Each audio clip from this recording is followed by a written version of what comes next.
Bapak Ibu Saudara terkasih, firman Tuhan pada hari ini berjudul percaya pada firman Tuhan.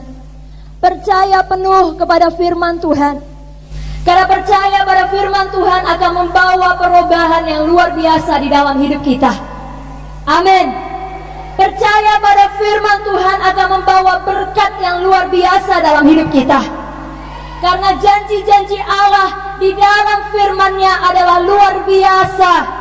Jadi kalau kita percaya pada janji-janji Allah di dalam firman-Nya ini, maka semua yang luar biasa itu menjadi milik kita. Keselamatan dari Allah akan menjadi milik kita. Ada amin? Kesembuhan dari Allah akan menjadi milik kita. Kemenangan dalam hidup kita tiap-tiap hari. Keberhasilan kemanapun kita pergi, keberuntungan menjadi milik kita. Kapan firman Allah berkata kita akan menjadi kepala dan tidak menjadi ekor, lalu kita mempercayainya, maka hal itu terjadi dalam hidup kita. Percaya penuh pada firman Allah. Kita akan melihat satu contoh yang juga luar biasa. Bagaimana satu kepercayaan yang penuh pada perkataan Allah, kepada firman Allah, menghasilkan mujizat Allah. Maka Bapak Ibu Saudara siap membaca firman Tuhan? Mari kita buka Alkitab kita dari Matius 8 ayatnya yang ke-5 sampai 13.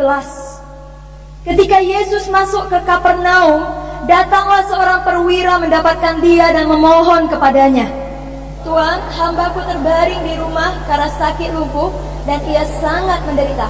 Yesus berkata kepadanya, "Aku akan datang menyembuhkannya." Tapi jawab perwira itu kepadanya, "Tuan, aku tidak layak menerima Tuan di dalam rumahku. Katakan saja sepatah kata, maka hambaku itu akan sembuh.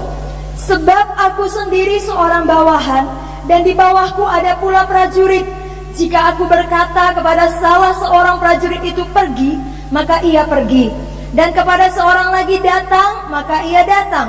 Ataupun kepada hambaku kerjakanlah ini, maka ia mengerjakannya." Setelah Yesus mendengar hal itu, heranlah ia dan berkata kepada mereka yang mengikutinya, "Aku berkata kepadamu, sesungguhnya iman sebesar ini tidak pernah aku jumpai pada seorang pun di antara orang Israel. Aku berkata kepadamu, banyak orang akan datang dari timur dan barat dan duduk makan bersama-sama dengan Abraham, Ishak dan Yakub di dalam kerajaan sorga. Sedangkan anak-anak kerajaan itu akan dicampakkan ke dalam kegelapan yang paling gelap. Di sana akan terdapat ratap dan kertak gigi." Lalu Yesus berkata kepada perwira itu, "Pulanglah dan jadilah kepadamu seperti yang engkau percaya." Maka pada saat itu juga hambanya. Amin. Di sini kita melihat Bapak Ibu Saudara yang terkasih, ada seorang perwira Romawi. Dia bukan umat Allah, yakni umat Yahudi, tapi di luar Yahudi, seorang Romawi.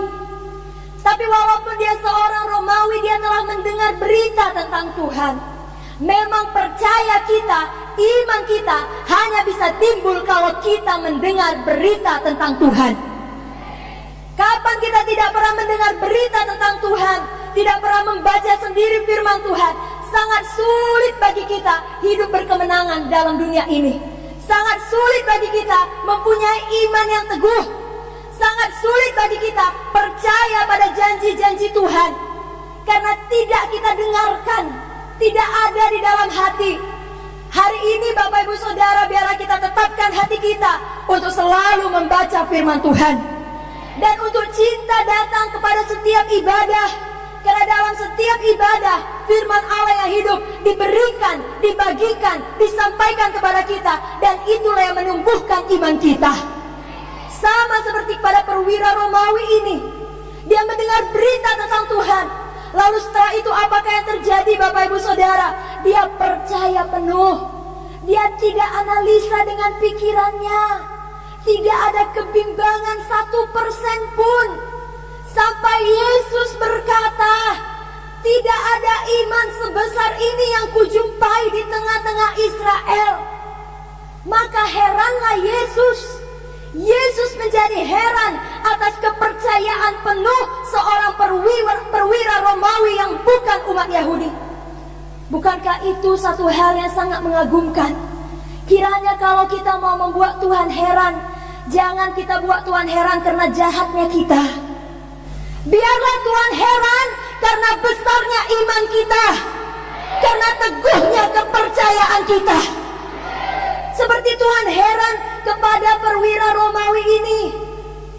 Tidak banyak Tuhan berkata di dalam Alkitab, besarlah imanmu. Tapi pada perwira Romawi ini, Tuhan berkata langsung bahwasanya tidak dijumpainya iman sebesar ini di antara Israel. Ada satu kejadian lagi di mana Tuhan juga berkata, besarlah imanmu. Kalau Bapak Ibu Saudara ingat mengenai cerita seorang perempuan Kanaan, mari saya buka saja dari Matius 15. Kita buka bersama-sama Matius 15 ayat 28. Sebelumnya saya jelaskan ini cerita mengenai seorang perempuan Kanaan yang anak perempuannya kerasukan setan. Lalu dia datang pada Tuhan, mohon Tuhan menyembuhkan. Tetapi Tuhan menguji dia terlebih dahulu. Tuhan bilang, tidak layak aku beri roti kepada anjing. Kenapa? Karena perempuan ini seorang Kanaan. Dia bukan umat Israel. Dan Tuhan berkata, aku itu diutus untuk Israel. Untuk anak-anakku, kamu itu bukan Israel. Kamu itu di luar Israel. Bahkan dia dibandingkan dengan anjing. Tapi perempuan ini adalah seorang perempuan yang rendah hati dan penuh kepercayaan, penuh iman. Lalu dia dapatkan apa yang dia butuhkan. Adakah kita di sini mendapatkan apa yang kita butuhkan?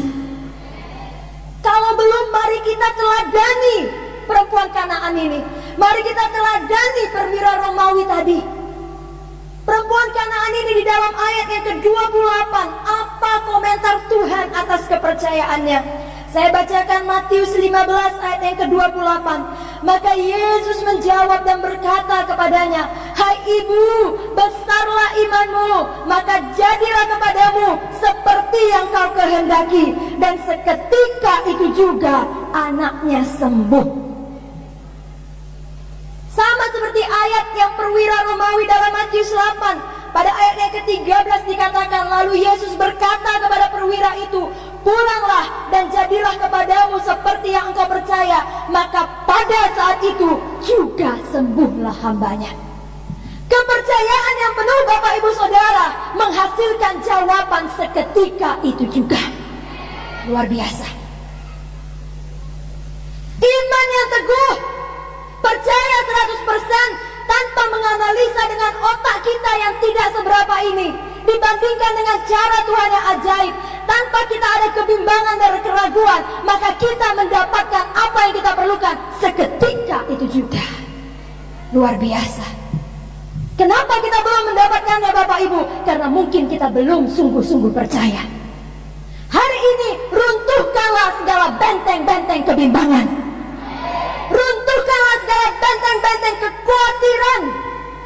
Itu bukan dari Tuhan, itu dari setan, itu dari iblis. Iblis tahu kapan seorang anak Tuhan bimbang, kapan seorang anak Tuhan menganalisa janji Allah dengan cara-cara manusia, dengan otaknya, dengan pikirannya. Keraguan akan melingkupi dia dan dia tidak dapat memperoleh apa yang diimankannya.